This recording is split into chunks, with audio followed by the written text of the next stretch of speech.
Assalamualaikum warahmatullahi wabarakatuh. Menyanyikan lagu Indonesia Raya yang akan dipimpin oleh Ibu Oci Handayani.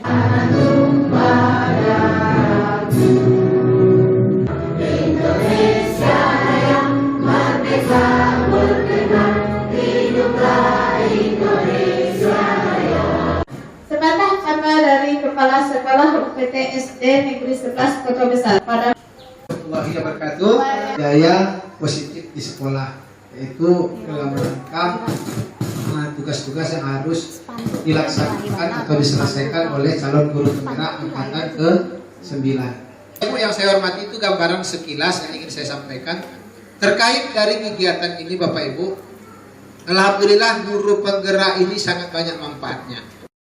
Baik, terima kasih kita ucapkan kepada Bapak Kepala Sekolah. Selanjutnya acara yang keempat yaitu pengimpasan atau pengimplementasian materi budaya positif dari CGP Ibu Fadeli. Kepada Ibu Fadeli kami persilahkan. Bismillahirrahmanirrahim. Assalamualaikum warahmatullahi wabarakatuh. Alhamdulillah, alhamdulillahillazi hadana li hadza wa ma kunna linahtadiya an hadanallah. Asyhadu an la ilaha illallah wa asyhadu anna Muhammadan abduhu wa rasulullah ya nabi ba'da. Yang sama-sama kita hormati Kepala Sekolah SDN 11 Kota Besar. Berikutnya kepada rekan-rekan kita Majelis Guru SDN 11 Kota Besar yang saya hormati. Baiklah, ibu-ibu semuanya, saya akan mencoba mengimplementasikan pemahaman saya tentang budaya positif yang saya pelajari di modul 1.4 pendidikan calon guru penggerak angkatan 9. Nah, sebelum saya memulai materi saya, sebaiknya kita ice breaking dulu ya Ibu. Buat pemanasan biar agak rileks sedikit.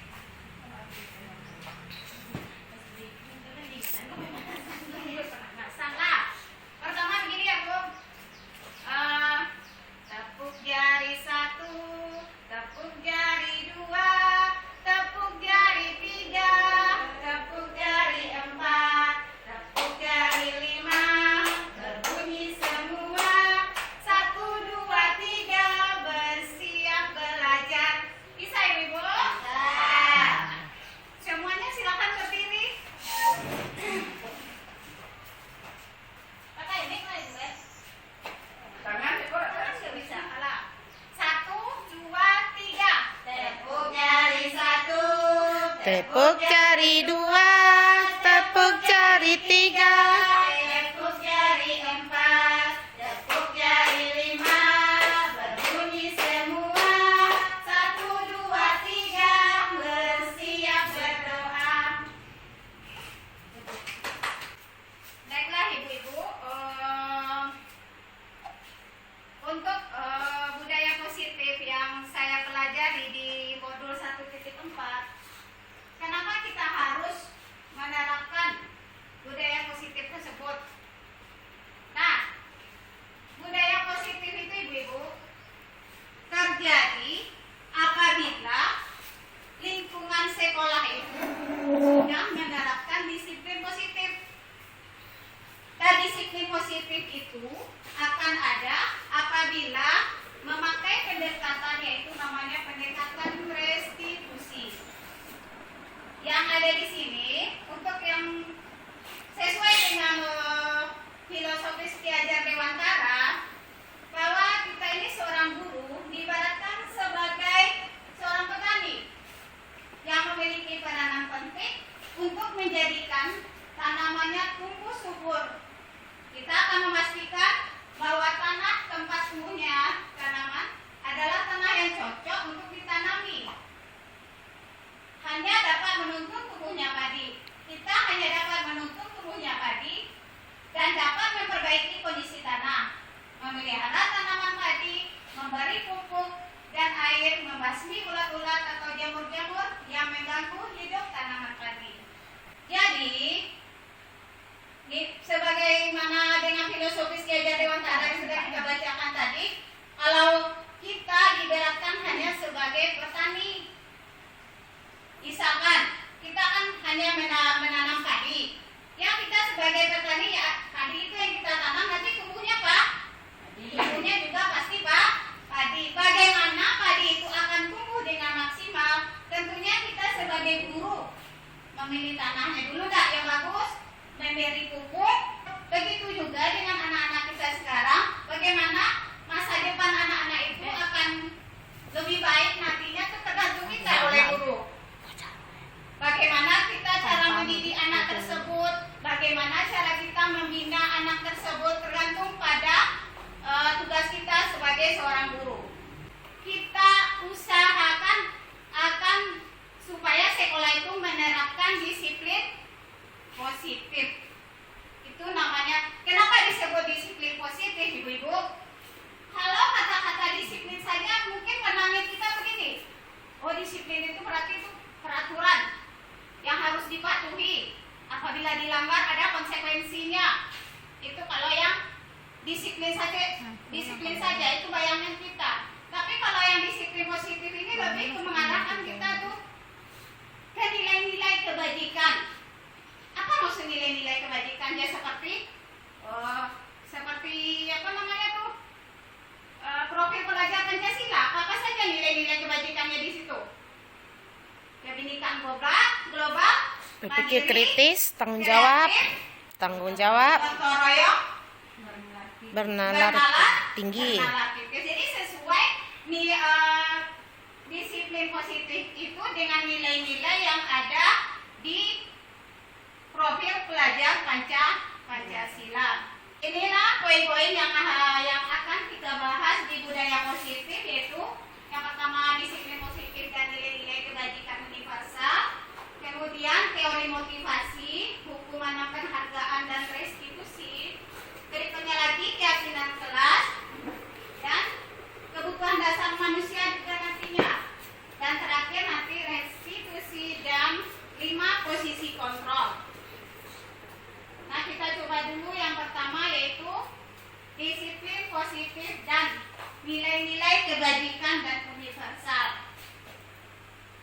Seperti yang telah tergambar di layar kita, dalam rangka menciptakan lingkungan positif, salah satu strategi yang perlu kita tinjau kembali adalah penerapan disiplin positif di sekolah kita. Adapun tujuan dari disiplin positif itu adalah menanamkan motivasi yang ketiga. Pasti ibu bertanya, apa itu motivasi yang ketiga? Nanti kita pelajaran nanti. Tujuan dari disiplin positif adalah menanamkan motivasi yang ketiga pada murid-murid kita, yaitu menjadi orang yang mereka inginkan dan menghargai diri sendiri dengan nilai-nilai yang mereka percaya dan berdampak jangka panjang. Nah, sebagai pendidik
motivasi intrinsik. Kalau yang pertama ada yang kedua, yang pertama takut dimarahi. Kalau yang kedua diberi imbalan. Nah, itu motivasi ekstrinsik dari luar. Tapi kalau yang ketiga ini motivasi intrinsik dari dalam diri mereka. Jadi sebaiknya motivasi inilah yang kita tanamkan kepada murid-murid kita nantinya. Sekarang hukuman, penghargaan, dan restitusi. Seperti yang saya sebutkan tadi, Ibu, restitusi itu adalah sebuah pendekatan, Ibu. Pendekatan apa? Pendekatan yang dipakai untuk menerapkan disiplin positif di sekolah. Apa itu yang restitusi itu? Restitusi adalah proses menciptakan kondisi bagi murid untuk memperbaiki kesalahan mereka sehingga mereka bisa kembali pada kelompok mereka dengan karakter yang lebih baik. Restitusi juga merupakan proses kolaboratif. Apa maksudnya proses kolaboratif? Berarti itu antara kita dengan anak murid itu terjadi pembicaraan, terjadi kerjasama. Anak itu sendiri nanti yang menemukan solusinya terhadap permasalahannya, bukan kita. Itu namanya yang restitusi. Apa hukuman apa yang dia kehendaki itu yang dikerjakan. Jadi itu yang namanya restitusi itu. Jadi ada kolaborasi kita dengan siswa kita.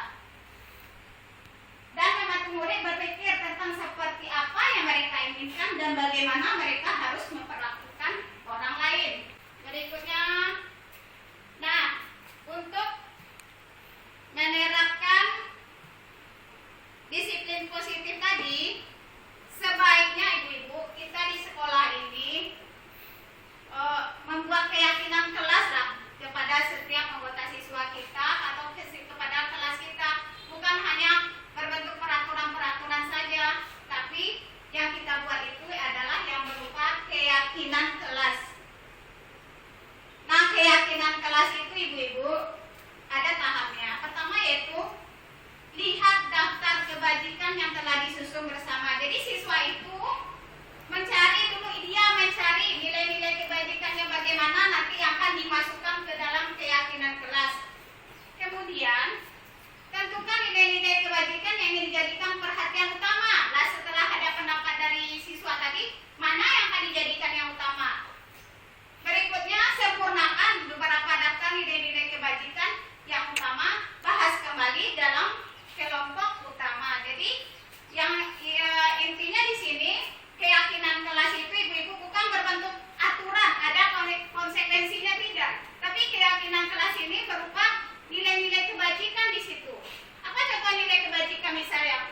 Saling menghargai, hormat menghormati, itu namanya nilai-nilai kebajikan. Setelah disepakati nilai keyakinan itu, baru dibuatlah poster atau yang untuk digantung di papan tulis atau di dinding.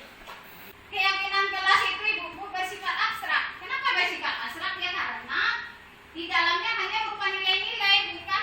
Jadi berarti saling menghargai. Apa ya perilaku yang saling menghargai itu? Jadi itu yang namanya itu bersifat abstrak. Jadi berpikir dulu siswa, tidak langsung misalkan kalau membentak-bentak teman, konsekuensinya keluar dari kelas, tidak seperti itu. Jadi anak-anak itu sendiri yakin, dia salah karena dia telah melanggar keyakinan kelas dia. Jadi dia menyadari sendiri. Yang ketiga, pernyataan keyakinan kelas senantiasa dibuat dalam bentuk-bentuk positif. Ya, karena dia berupa nilai-nilai keyakinan. Dan berikutnya juga keyakinan kelas hendaknya tidak terlalu banyak, sehingga mudah diingat dan dipahami oleh semua warga kelas.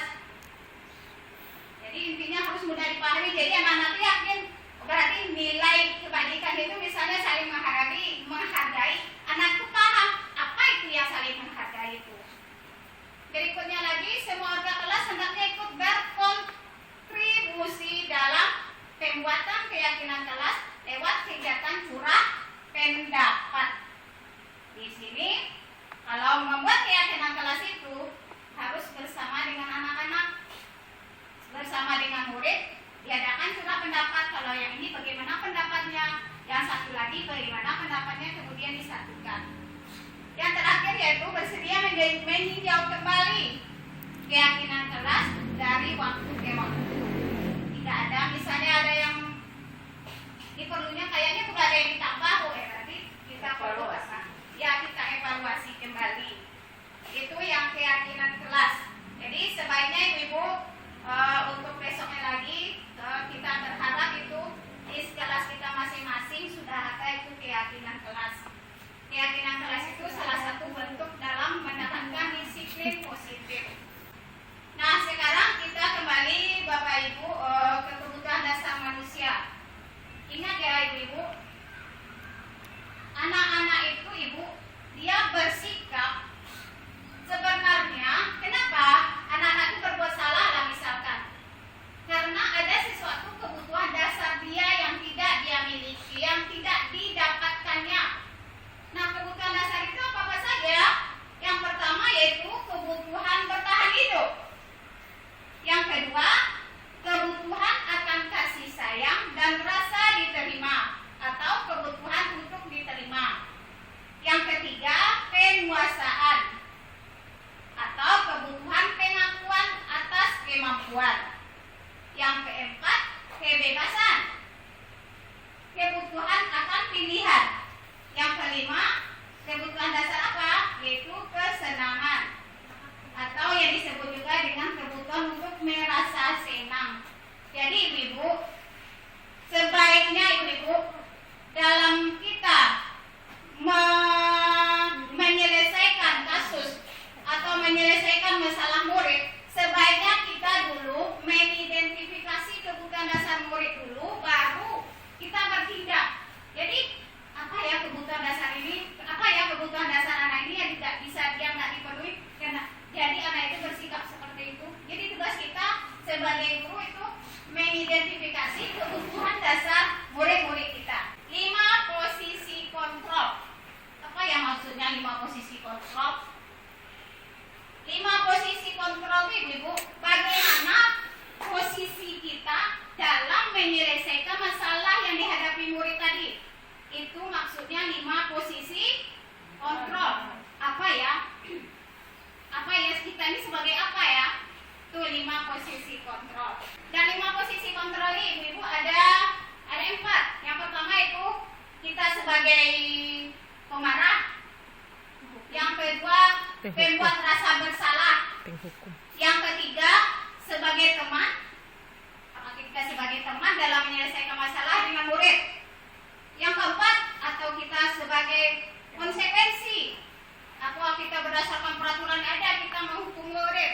Atau berdasarkan posisi kontrol itu sebagai manajer. Ini perbedaannya ibu-ibu. Kalau kita penghukum itu biasanya suaranya keras ibu, menghardik, menunjuk-nunjuk, menyakiti, menyindir. Nah, kalau kita posisi, berarti kalau kita seperti itu kepada murid kita, berarti posisi kita sebagai apa itu? Sebagai penghukum atau pemarah tadi. Kalau kita ngomongnya langsung membentak-bentak, menghardik, berarti posisi kita sebagai penghukum. Tapi kalau sebagai pembuat merasa bersalah, suara kita sudah lebih pelan, seperti berceramah, menunjukkan kekecewaan yang mendalam. Seperti contoh katanya seperti ini, kamu sudah mengecewakan ibu. Jadi suaranya itu lebih lembut. Itu kalau sebagai pembuat rasa bersalah. Kalau yang sebagai penghukum itu kata-kata ibunya, kalau kamu tidak melakukan, saya akan pukul. Berarti itu sebagai penghukum. Berikut posisi kontrol yang ketiga yaitu sebagai teman. Sebagai teman berarti membuatkan alasan-alasan untuk murid-muridnya. Jadi kalau posisi sebagai teman ini ibu, kelemahannya itu anak-anak tergantung dengan kita. Kalau kita tidak ada, anak-anak akan mengulang lagi sikap seperti itu. Itu yang sebagai teman. Dan sifatnya pun dalam bukan jangka waktu yang panjang.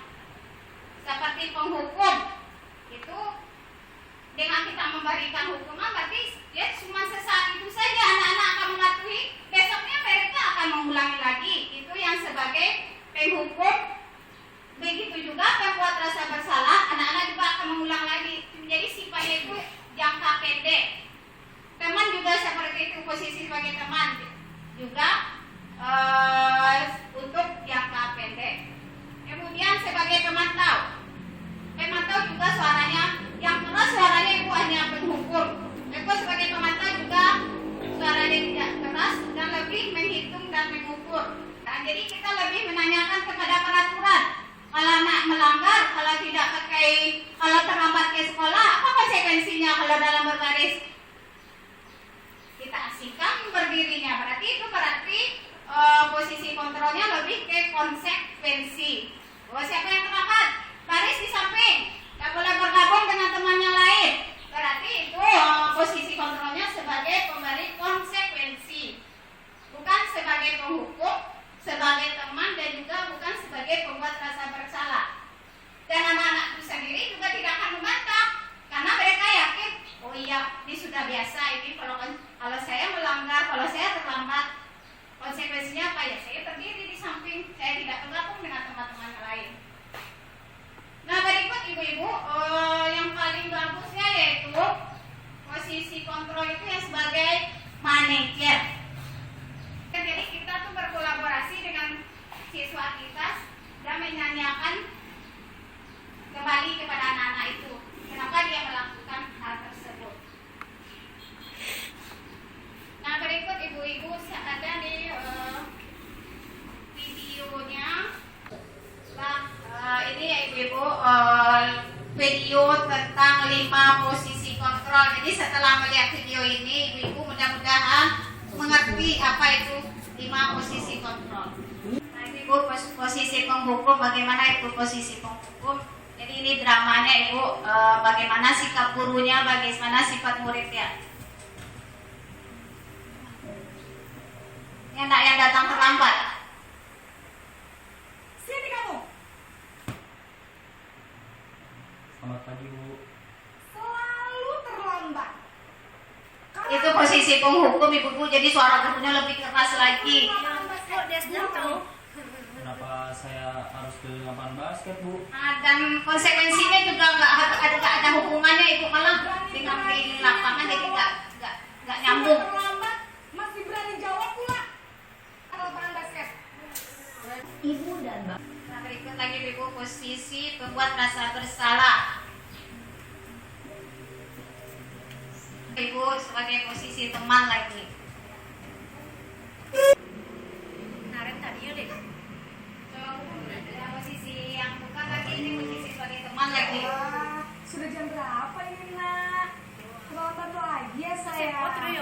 Iya, Bu. Kamu Vera? Ini saya rumah bangunan saya, Bu. Kamu malah menyalahkan ibu kamu. Kamu bukan. Demikianlah ibu video tentang 5 posisi kontrol. Nah, setelah memperhatikan video tersebut, tentunya kita ya tahu kan berarti di mana posisi kita sekarang, di mana posisi kita saat ini, sebagai penghukumkah, sebagai temankah, sebagai pembuat rasa bersalah atau konsekuensi, atau juga sebagai manajer. Jadi yang paling idealnya ibu-ibu, sedapat mungkin kita usahakanlah posisi kita nantinya berubah ke posisi manajer. Nah, itu tentang 5 posisi kontrol. Berikut ibu-ibu, saya ada sebuah pertanyaan di sini. Ibu-ibu silahkan. Kalau seperti ini berarti di mana posisinya ini? Saya kecewa sekali dengan kamu. Berarti posisi mana ini ibu? Yang di antara 5 posisi tadi, berarti ini posisi yang mana ini? 5 posisi kontrol. Saya kecewa sekali dengan kamu. Berarti sebagai apa ini? Pembuat rasa bersalah karena dia merasa kecewa. Jadi pembuat rasa bersalah itu. Apa rencana untuk menyelesaikan ini? Berarti itu sebagai apa ibu? Iya, bagus, sebagai manajer. Alhamdulillah setelah nonton video tadi mengerti kan ibu di mana posisi kita dalam menyelesaikan masalah yang kita hadapi bersama murid kita. Nah, berikutnya lagi ibu-ibu, restitusi lagi. Seperti saya katakan tadi, kalau restitusi itu adalah sebuah pendekatan cara menyelesaikan anak. Bagaimana caranya? Restitusi itu lebih ke mereflektif, kita lebih ke merefleksi murid, lebih memberikan pertanyaan-pertanyaan sesuai dengan keyakinan kelas atau nilai-nilai kebajikan yang kita berikan. Nah, di dalam restitusi itu ibu-ibu ada 3 tahap. Yang pertama yaitu restitusi itu sama dengan kita menerapkan kalau di posisi kontrol sebagai manajer. Jadi itu yang direstitusi. Nah, dalam restitusi itu ibu-ibu, kita ada 3 langkah-langkah dalam menerapkan restitusi. Yang pertama yaitu menstabilkan identitas dulu ibu. Jadi kalau anak itu misalnya kan sudah berantem tuh, sudah berkelahi, pasti dia masih merasa emosi kan. Kalau kita menyelesaikan masalahnya, dia pasti masih emosinya masih naik, berarti kita belum bisa menangani anak itu. Jadi kita stabilkan identitasnya dulu, kita redam emosinya dulu. Nah, itu tahap pertama dalam restitusi. Nah, setelah anak itu merasa, nah, restitusi seperti ini Bu. Setiap orang, apa yang kita katakan kalau menstabilkan identitas anak? Yang pertama kita lakukan kepada anak itu, setiap orang pasti pernah melakukan kesalahan. Jadi kalau anak itu bersalah, iya nak, setiap orang itu pasti membuat kesalahan. Jadi kita benarkan dulu tindakannya. Setelah kita benarkan dulu tindakannya, baru kita masukkan membimbing dia ke arah yang lebih baik lagi. Atau kamu bukan satu-satunya yang pernah melakukan ini. Itu yang kita katakan kepada anak-anak untuk menstabilkan identitasnya. Jadi itu gunanya itu untuk meredam emosinya ibu-ibu. Jadi bisalah kalau emosinya sudah reda, baru kita bisa mengatasinya. Berikut yang kedua, validasi tindakan yang salah. Sudah reda emosinya, kita validasi lagi tindakan yang salah itu. Apa contoh katanya? Kamu tentunya punya alasan mengapa melakukan itu. Jadi kita tanyakan, mengapa nak melakukan itu? Jadi kita tanya apa alasannya lagi. Setelah stabil identitasnya, baru kita tanyakan, kamu tentunya punya alasan mengapa melakukan itu. Kemudian kedua, adakah cara yang lebih efektif untuk mendapatkan apa yang kamu butuhkan? Jadi itu bentuk pertanyaan-pertanyaannya dalam validasi tindakan yang salah. Nah, setelah kita tanyakan, langsung lagi menanyakan keyakinan lagi berdasarkan keyakinan kelas yang telah kita buat tadi. Keyakinan kelas apa yang telah kita sepakati? Kamu ingin menjadi orang seperti orang. Kamu ingin menjadi orang seperti apa? Jadi kita tanyakan kepada anak-anak itu. Kalau untuk menanyakan keyakinan lebih kepedoman kepada keyakinan kelas yang kita buat. 3 cara menerapkan segitiga restitusi. Segitiga restitusi adalah suatu proses dialog yang dijalankan oleh guru atau orang tua agar dapat menghasilkan murid yang mandiri dan bertanggung jawab menggunakan penerapan segitiga restitusi.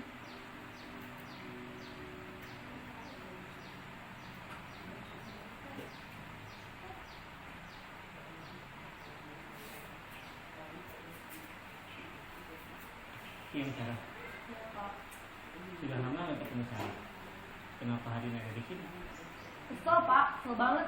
Masa aku dikatain kurang pintar Pak? Ya aku marah lah. Aku balik ngatain Eka di depan kelas. Kesel banget. Oh begitu. Ya pasti kamu. Ya itu marah. katanya berarti dia ya Bapak Atau itu juga menstabilkan identitas karena ibu. ada yang menuduh bapak seperti itu. Jadi Bapak itu membenarkan dulu ibu. Untung kamu tidak bertindak lebih gegabah lagi. Keyakinan kelas atau prinsip kamu tidak? Enggak lah Pak. Capek Pak jadi pemarah. Jadi keyakinan atau prinsip mana yang kurang sesuai dengan keinginan kamu? Ya, saya sebenarnya sangat menghargai orang lain. Mungkin saat itu saya menjadi emosi. Jadi tidak menunjukkan sikap itu. Kamu meyakini tidak? Menghargai orang lain itu penting buat kamu. Yakinlah Pak. Iya, setuju. kita harus saling menghargai. Namun ada juga keyakinan yang kita sepakati yang perlu kita jalankan apabila kita sedang marah, bukan? Ya, saya bisa lebih proaktif, mulai dengan diri sendiri. Saya bisa jadi lebih sabar, mengambil waktu juga untuk berpikir mau apa selanjutnya. Kira-kira kamu bersedia memperbaiki masalah ini tidak? Bersedia, Pak. Kalau kamu memperbaiki masalah ini, kamu akan menjadi orang seperti apa? Saya akan menjadi orang yang bertanggung jawab kali ya, Pak. Dan senantiasa proaktif. Iya. Menurut kamu, bagaimana rasanya menjadi orang seperti itu? Ya nyaman lah, bangga bisa bersabar dan menahan diri. Baiklah kalau begitu. Yuk kita pikirkan bagaimana memperbaiki masalah ini.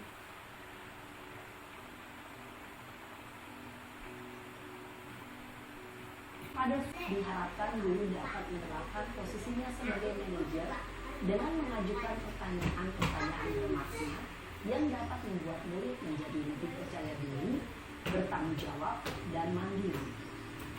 Alam dan bahagia ibu bapak guru hebat. Nah, demikianlah ibu-ibu tentang segitiga restitusi tadi. Mudah-mudahan dengan melihat video tadi ibu-ibu lebih paham apa itu yang segitiga restitusi. Jadi segitiga restitusi ini ibu kita laksanakan untuk menyelesaikan masalah yang dihadapi oleh murid-murid kita. Di segitiga restitusi ini posisi kita kalau di 5 kontrol sebagai manajer. Nah, segitiga restitusi ini ibu-ibu juga lebih ke memberikan motivasi intrinsik kepada anak murid kita sesuai dengan nilai-nilai kebajikan yang mereka terima. Jadi kalau dari motivasi intrinsik, insya Allah akan bertahan lebih lama jadinya daripada motivasi ekstrinsik. Dan motivasi intrinsik itu memberi penghargaan dan menghukum. Jadi setelah kita mempelajari atau melihat PD ini, mudah-mudahan sudah bertukarlah cara kita nantinya berubahlah cara kita nantinya dalam menyelesaikan kasus-kasus yang dihadapi oleh murid kita nantinya. Nah, demikian ibu-ibu, itu yang saya dapatkan ibu-ibu dari modul guru penggerak modul 1 di bagian 1.4 yaitu tentang budaya positif. Saya sudahi ibu dengan mengucapkan wabillahi taufiq wa hidayah. Wassalamualaikum warahmatullahi wabarakatuh. Warahmatullahi wabarakatuh. Baik, terkait budaya positif dan penerapan segitiga restitusi, ini penerapan ini di UPT SDN 11 Kota Besar tentunya ada beberapa penerapan. Yang pertama adalah penerapan keyakinan kelas. Penerapan keyakinan kelas ini hanya perjanjian anak dengan guru kelasnya dalam kelas. Kemudian dari perjanjian tersebut ada juga penyelesaian masalah. Penyelesaian masalah ini berkaitan dengan anak yang kita temui apabila berkelahi, mengganggu teman. Jadi konsekuensinya mungkin itu saja yang budaya positif dan penerapan segitiga restitusi dari SPT SDN 11 Kota Besar. Terima kasih.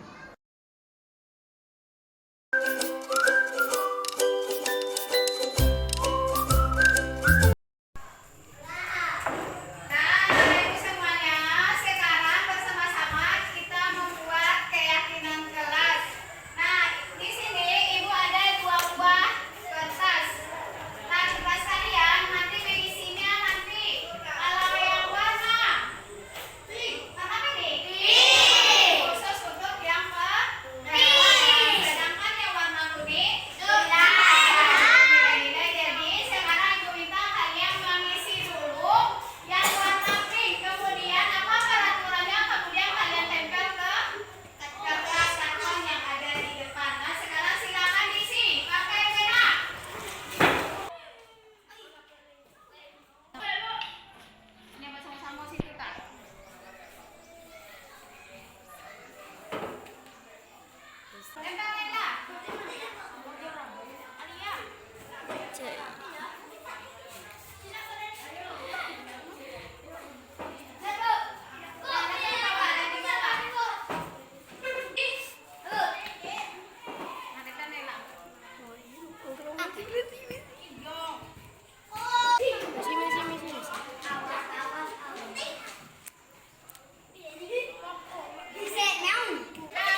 Bagaimana keadaan Atta hari ini? Tahu nggak kenapa Atta itu malas? Belum tahu.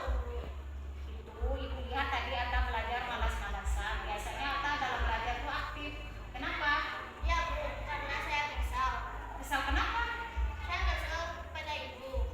Ibu ingin membelikan HP, tapi ibu bilang tidak mempunyai uang. Jadi saya malas sekolah. Atta malas sekolah, tapi tetap aja nak kelihatan ibu Atta sekolah. Saya takut nanti saya tidak bisa mengikuti pelajaran. Berarti Atta masih mempunyai rasa tanggung jawab yang bagus, itu baik namanya. Meskipun dalam keadaan kesal, tetapi Atta masih tetap datang. Ya Bu, saya takut nilai-nilai saya turun nantinya. Pertanyaan kepada Atta, masih ingat nggak dengan keyakinan kelas yang kita buat dahulu? Masih Bu. Kira-kira bagaimana yang Atta langgar? Kita kelas aktif selalu, aktif dalam belajar Bu. Apakah ada yang malas belajar? Ibu Atta memberikan HP? Tidak Bu, malahan saya tidak dapat materi pelajaran hari ini dan saya rugi. Apa isinya?